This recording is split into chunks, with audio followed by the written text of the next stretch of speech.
Hello friends, this is Vision Overseas. We are providing both online and offline coaching with most repeated and authentic practice material.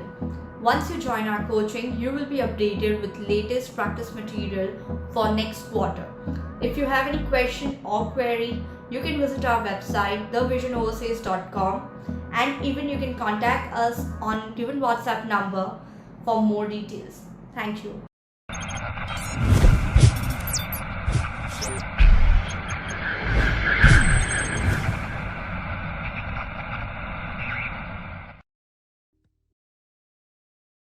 An essay is a chance to identify your read and learned. As a writer, you first need to collect many materials, then write an essay in 4 or 5 paragraphs, structures and quotes.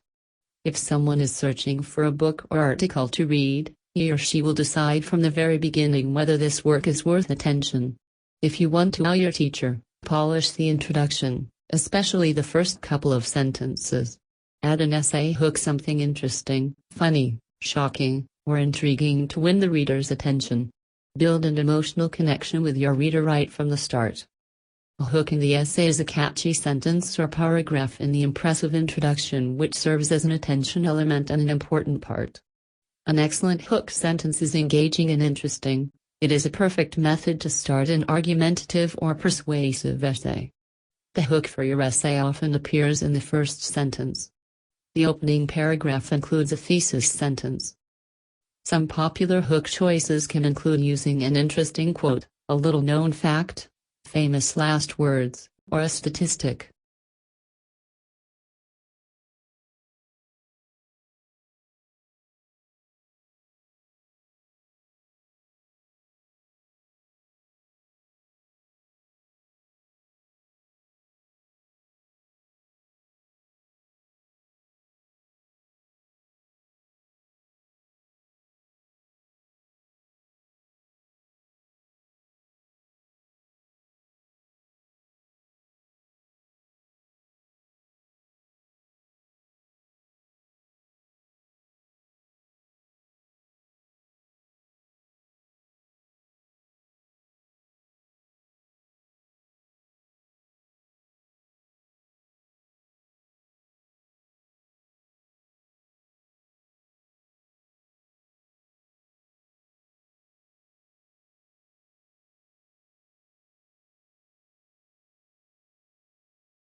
So today we're going to finish talking about the fat-soluble vitamins.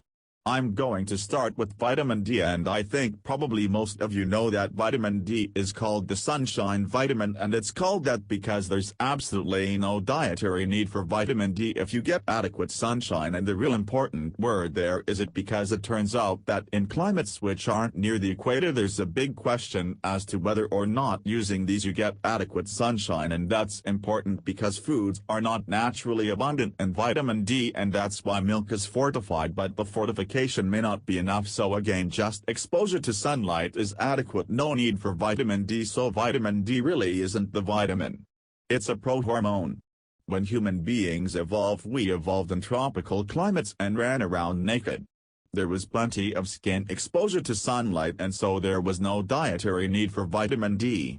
As humans migrated away from tropical regions, they actually created a need for vitamin D in food, because sunlight was inadequate, particularly during the winter.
naturalist has been invited to speak to the members of a college hiking club. Listen to part of the discussion. Because of their protected status, a lot of bears have lost their fear of people. This may make them appear tame, but they're still potentially very dangerous. Bears are wild animals. 1 or 2 bear attacks occur each year in Glacier Park. The majority of attacks occur because people have surprised the bear. What should we do if we surprise a bear? You should try to avoid encounters in the first place by being alert and make noise, talk loud, holler. Bears will usually move out of the way if they hear people approaching. Some people say to carry bells or put bells on your pack. Most bells, even the so-called bear bells, are not loud enough. Calling out or clapping hands at regular intervals are better ways to make your presence known. But isn't it kind of rude to make a lot of noise in the woods? I mean, people go there for peace and quiet. In bear country, noise is good for you. Hiking quietly endangers you, the bear, and other hikers. People sometimes assume they don't have to make noise while hiking on a well-used trail. Some of the most frequently used trails in Glacier Park are surrounded by excellent bear habitat. You can't predict when and where bears might appear along a trail. That's for sure. I remember my surprise when a black bear charged me. It must have been running away from hikers who surprised it on the trail ahead of me. Don't assume a bear's hearing is any better than your own. Some trail conditions make it hard for bears to see, hear, or smell approaching hikers. You should be especially careful near streams, against the wind, or in dense vegetation. Stay with your group and, if possible, avoid hiking early in the morning, late in the day, or after dark, when bears are more likely to be active. Bears spend a lot of time eating, so avoid hiking in areas like berry patches or fields of glacier lilies. How will the bear act if we surprise it? Bears react differently to each situation. They may appear to tolerate you and then attack without warning. The most important advice I can give you is never to approach a bear intentionally. Each bear will react differently, and its behavior can't be predicted. All bears are dangerous and should be respected equally.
The professor. To a discussion in a history class.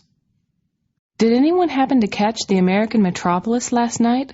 It was about the growth of cities. I didn't see that, but I did see part of a documentary last week that told about a guy, I think he was a visitor from another country, who wrote a book about the growth of industry and so on, the things we've just studied. I remember he said there was a huge population explosion that turned America into a nation of cities all within a decade. He was talking mostly about Baltimore. Baltimore then or now? In the 19th century, right after the Civil War. The program you saw was part of the same series as the one I want to tell you about. Last night the topic was New York City. As early as 1880, the federal government wrote a report on how the 5 separate municipalities of New York actually constituted one vast metropolitan area. It was a progressive way of thinking at the time, and within 20 years, those 5 municipalities were officially united as a single city by a vote of the people. To this day, however, each borough maintains traces of its original independence. I agree with that. I'm from Brooklyn, and it's definitely different from the rest of New York.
What troubles me when I'm asked the question, can creative writing be taught, usually asked in a skeptical tone of voice, is not that I can't find an answer, but trying to figure out why I'm being asked.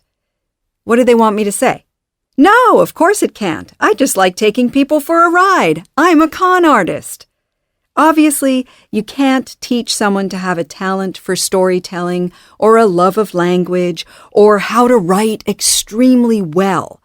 But there are important lessons to be gotten across that will improve their writing and, at the very least, make it publishable.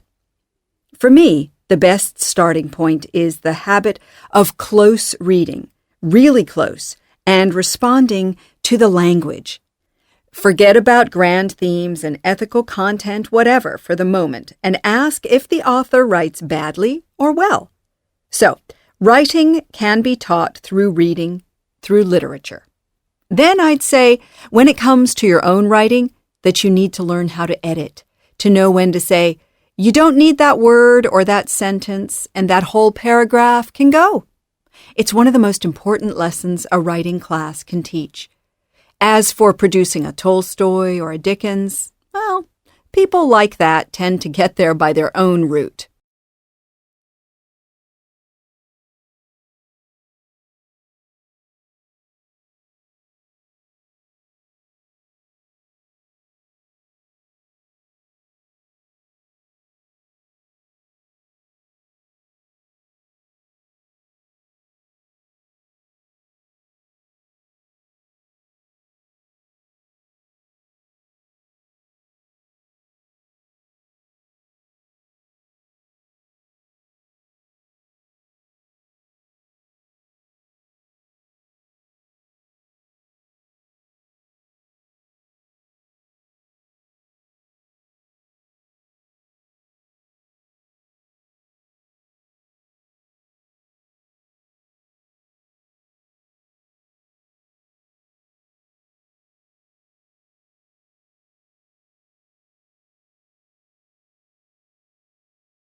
I suppose the reason I got into geology was, well, as a kid I was fascinated by fossils. The fact that they went back countless years, long before there were any people on the planet. That was exciting, and they were beautiful too. And one thing led to another. What fascinates me? Let me give you an example. Suppose we dredge up from the seafloor some silt washed down by a river, and suppose that for political or other reasons we can't enter the country through which that river runs. Well, by careful study of the particles of that silt, we can form a pretty accurate picture of the nature of that country. Not just the rocks, I mean, but the vegetation and animal life of the area. I sometimes think what we do is a bit like Sherlock Holmes. You know, he takes a look at a man's shoes and can tell you which field in which county in England he's been in and when. That sort of detective aspect of the work is always interesting and exciting. OK, we do spend time in the lab and at the computer, but we do get out and about and go to interesting places for field work.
Long-term exposure to noise can lead to loss of hearing. The relative loudness of sounds is measured in decibels. Just to give you an idea of what this means, the sound of a whisper is 30 decibels, while a normal conversation is 60 decibels. The noise a vacuum cleaner makes is around 85 decibels. The danger zone, the risk of injury, begins at around 90. Continual exposure to sounds above 90 decibels can damage your hearing. Loud noises, especially when they come at you every day, all this noise can damage the delicate hair cells in your inner ear. Lots of everyday noises are bad for us in the long run. For example, a car horn sounds at around 100 decibels. A rock band at close range is 125 decibels. A jet engine at close range is one of the worst culprits at an ear-busting 140 decibels. The first thing to go is your high-frequency hearing, where you detect the consonant sounds in words. That's why a person with hearing loss can hear voices, but has trouble understanding what's being said.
The brain is basically built from the bottom up. First, the brain builds basic circuits that are responsible for basic skills, and then more complex circuits are built on top of those basic circuits as we develop more complex skills.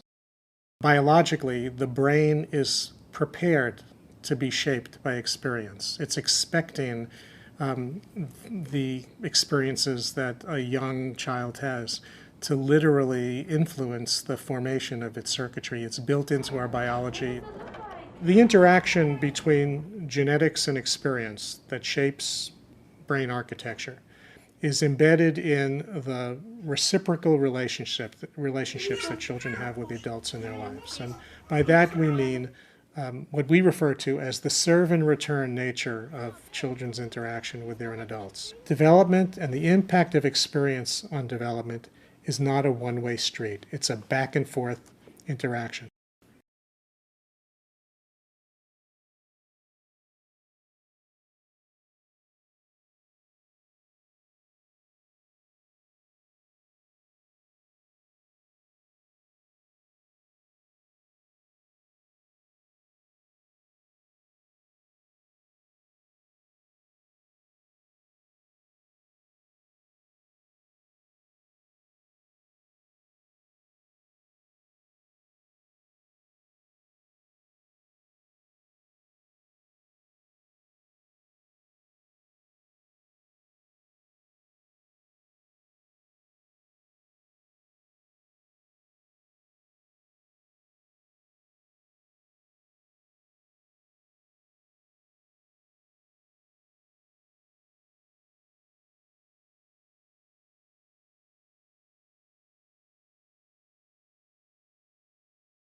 When you first examine something under a microscope, say a leaf from a plant, you're amazed at how much detail there is, and it's detail that you simply cannot see without magnification.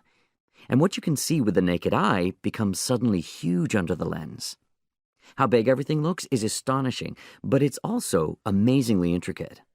Suddenly, it's as if another world has opened up in front of your eyes, and you think, hey, I hadn't realized that something so small, so tiny, could be so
As I mentioned last week, we're going to look today at fiction writing, writing stories, and in particular at authors who have a reputation for creating characters in their books who are known as unreliable narrators. Now, what does that mean exactly? Well, originally in the 19th century, it tended to simply mean that, as a reader, you just couldn't trust what the narrator of a story was telling you. This might have been because they were not giving you important information, or because they themselves, as a character in their own story, lacked some kind of personal insight. In later works of literature, this unreliability was used by authors more deliberately, with the direct intention of making a story more complicated for a reader to understand, perhaps a crime novel or a thriller. Nowadays, there's a lot more humour in unreliable narration, and it's often used to make first-person characters enjoyable to read about. So, what all that tells us as a general starting point is that this type of narration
The Battle of the Eureka Stockade, by which the rebellion is popularly known, was fought between miners and the colonial forces of Australia on December 3, 1854 at Eureka Lead, and named for the stockade structure erected by miners during the conflict.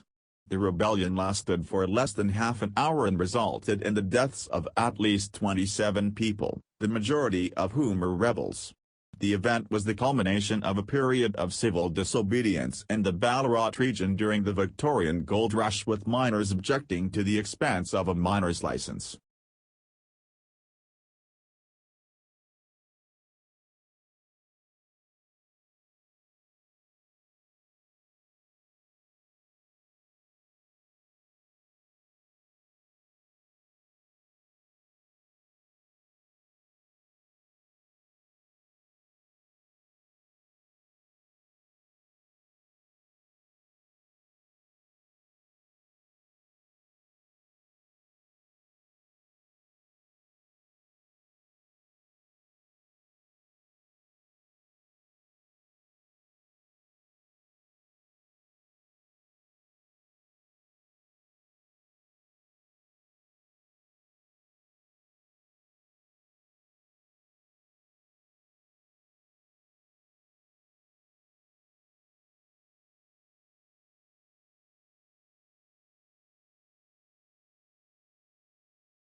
Henriksen presented another system to extract suburban roofs from aerial images by combining two-dimensional LED information together with photometric and chromatic attributes.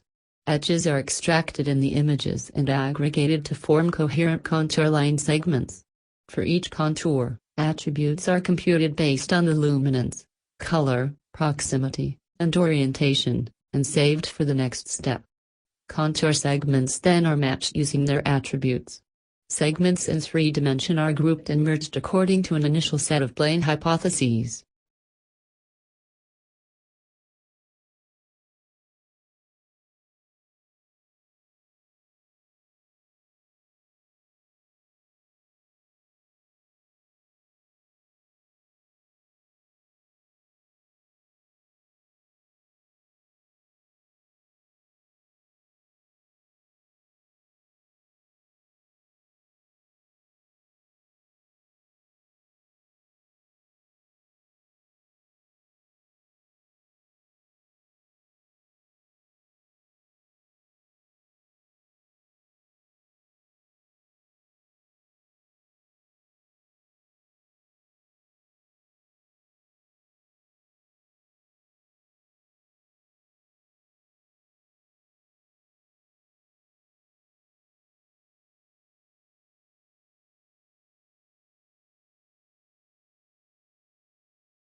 comes to lizard sex, size does matter, but not in the way you might think. Because in the June 4th online issue of the journal Current Biology, scientists say that for at least one type of lizard, larger eggs are more likely to make girls, while smaller eggs yield boys. For many animals, the sex of an individual is dictated solely by its chromosomes, but for small alpine lizards, gender isn't so cut and dried. The scientists had earlier found that nest temperature can influence the sex of lizard hatchlings. Cooler nests turn out more boys, no matter what their chromosomes say. At the same time, the researchers noticed that larger eggs seemed to make more daughters, but they wanted to put their observation to the test. So they took big eggs and removed some yolk, and voila, they made males. Adding yolk to a little egg was a recipe for a female. This egg size manipulation might allow moms to balance their babies' sexes, when a chilly nest would otherwise produce mostly sons. Because when it comes to alpine lizards, sex determination all comes down to a practical yolk.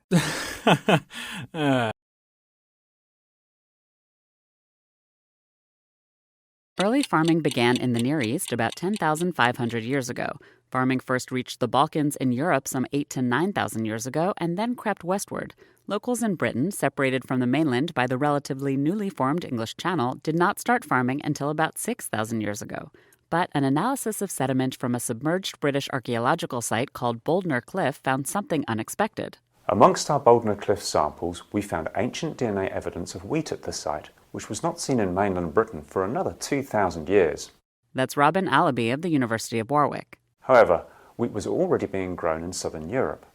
This is incredibly exciting because it means Boldner's inhabitants were not as isolated as previously thought. In fact, they were in touch, one way or another, with more advanced Neolithic farming communities in southern Europe. The work by Allaby and colleagues is in the journal Science.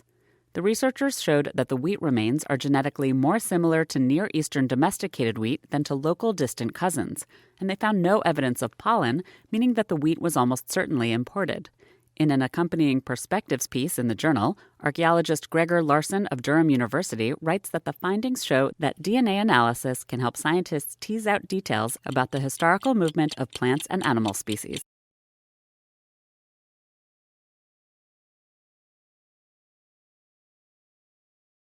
The workshop will show you how to search for library catalogs.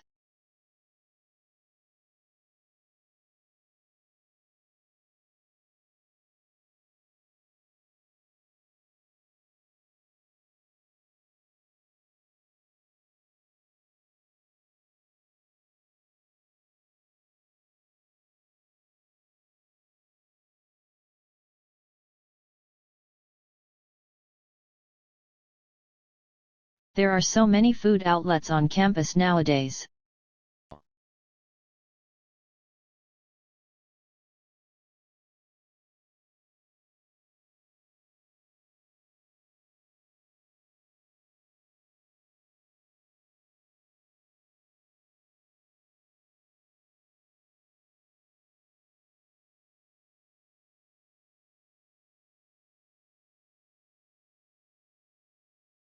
All mobile devices must be switched off during the examination.